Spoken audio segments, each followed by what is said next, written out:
Assalamualaikum warahmatullahi wabarakatuh. Perkenalkan, nama saya Galang Samroni Anizar dengan NIM 210803102068, Fakultas Ekonomi dan Bisnis, Universitas Jember. Di sini saya akan menjelaskan tentang akuntansi pinjaman card.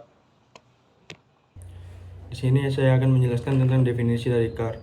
Secara terminologi, card berarti menyerahkan harta kepada orang yang menggunakannya untuk dikembalikan gantinya pada suatu saat. Card merupakan transaksi yang diperbolehkan oleh syariah dengan menggunakan skema pinjam-meminjam. Transaksi card pada dasarnya merupakan transaksi yang bersifat sosial karena tidak diikuti dengan pengembalian keuntungan dari dana yang dipinjamkan. Materi selanjutnya yaitu tentang akad card. Akad card merupakan akad yang memfasilitasi transaksi peminjaman sejumlah dana tanpa adanya pembebanan bunga atas dana yang dipinjamkan oleh nasabah.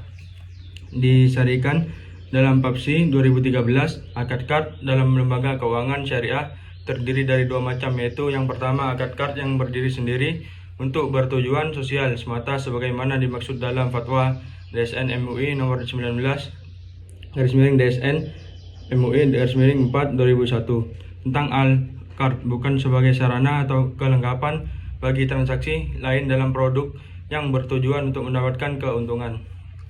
Yang kedua yaitu akad card dilakukan sebagai sarana atau kelengkapan bagi transaksi lain yang menggunakan akad-akad muwaddah atau pertukaran dan dapat bersifat komersial dalam produk yang bertujuan untuk mendapatkan keuntungan.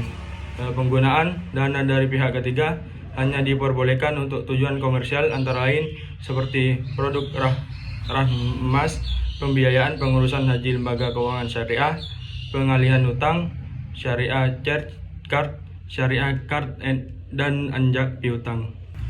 Yang selanjutnya yaitu ketentuan syar'i transaksi pinjaman card, yaitu ada 5. Yang pertama, larangan mensyaratkan tambahan pengembalian atas suatu pinjaman. Yang kedua, larangan menunda pembayaran pinjaman bagi yang mampu. Yang ketiga, perintah meringankan beban orang yang kesulitan membayarnya.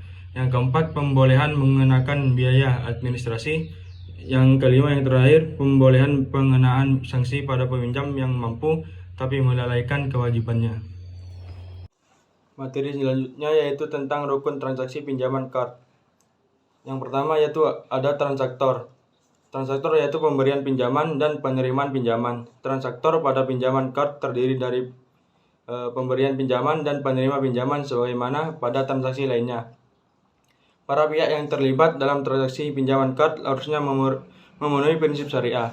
Yang kedua yaitu objek card atau biasanya disebut dengan mahal al-card. Dapat berupa uang atau benda habis pakai. Uang yang digunakan sebagai objek card oleh bank syariah dibatasi sumbernya dari bagian modal bank, keuntungan bank yang disisihkan dan lembaga lain atau individu yang mempercayakan penyaluran infaknya kepada bank. Yang terakhir yaitu ijab dan qabul. Ijab dan qabul dalam transaksi pinjaman card merupakan pernyataan dari kedua belah pihak yang berkontrak dengan cara penawaran dari pemberian pinjaman atau bank syariah dan penerimaan yang dinyatakan oleh penerima pinjaman nasabah. Pelafalan perjanjian dapat dilakukan dengan lisan, syarat, atau bagi yang tidak bisa berbicara, tindakan maupun tulisan, bergantung pada praktik yang lazim di masyarakat dan menunjukkan kearidan satu pihak untuk meminjamkan sejumlah dana objek card dan pihak lain untuk menerima dan melunasi pinjamannya. Yang selanjutnya yaitu alur transaksi pinjaman card, yaitu ada 3. Yang pertama, seleksi dan akad card. Bank syariah melakukan evaluasi dan seleksi terhadap kelayakan nasabah menerima card. Evaluasi dan seleksi lebih dilihat pada aspek kesesuaian nasabah dengan kriteria yang ditetapkan bagi penerima dana card yang bersifat sosial. Selanjutnya, kedua belah pihak menyepakati akad card. Yang kedua yaitu menyerahkan dana card. Setelah akad card disepakati, bank syariah selanjutnya menyerahkan dana card sesuai dengan yang disepakati. Yang terakhir yaitu mengembalikan dana card.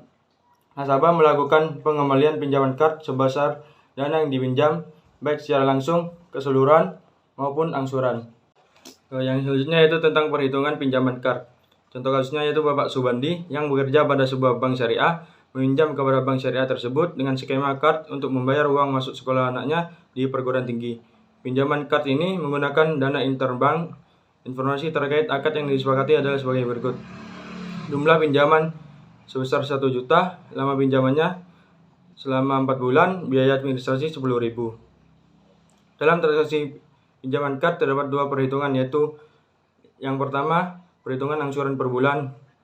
Total piutang bersih dibagi jumlah bulan pelunasan.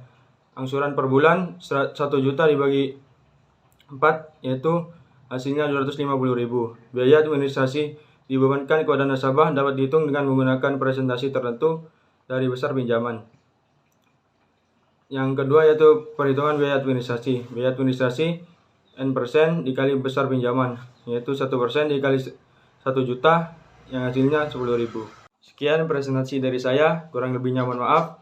Assalamualaikum warahmatullahi wabarakatuh.